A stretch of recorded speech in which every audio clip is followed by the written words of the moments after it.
బాధ్యతారాహిత్యంగా ఉండే దుష్ట దేశం వద్ద ఉన్న అణ్వాయుధాలు భద్రంగా ఉన్నాయా అని కేంద్ర రక్షణ మంత్రి రాజ్నాథ్ సింగ్ ప్రపంచాన్ని ప్రశ్నించారు.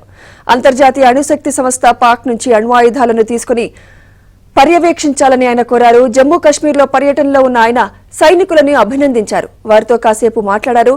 అనంతరం పహల్గాం ఉగ్రదాడి మృతులకు ఆయన నివాళులర్పించారు.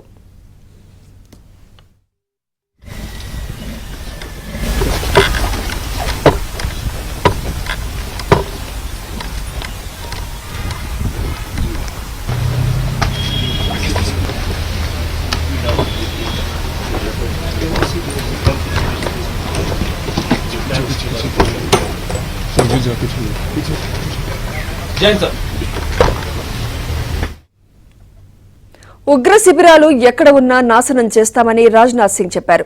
టెర్రరిస్టులతో పోరాడి ప్రాణత్యాగాలు చేసిన జవాన్లకు శిరస్సు వంచి నివాళులర్పిస్తున్నట్లు పేర్కొన్నారు. ఆపరేషన్ సింధూర్ అనేది కేవలం ఒక పేరు మాత్రమే కాదని అదొక కమిట్మెంట్ అని పేర్కొన్నారు. భారత్పై ఉగ్రదాడి జరిగితే దాన్ని యుద్ధ చర్యగానే పరిగణిస్తామన్నారు. మన దళాలు అద్భుతంగా పోరాడుతున్నాయని పేర్కొన్నారు. అంతటి ప్రతికూల పరిస్థితుల్లో కూడా వారి మధ్య ఉన్నందుకు గర్వంగా ఉందని పేర్కొన్నారు. जय हिंद, जय हिंद। यहाँ का घोष वाक्य क्या है? इस भारत माता की जय है। क्या बात है? भारत माता की, भारत माता की। बहुत अच्छे। आइए सर, इधर से आइए। आज आतंकवाद के खिलाफ भारत की प्रतिज्ञा कितनी कठोर है इसका पता इसी बात से चलता है कि हमने उनके न्यूक्लियर ब्लैकमेल की भी परवाह नहीं की है।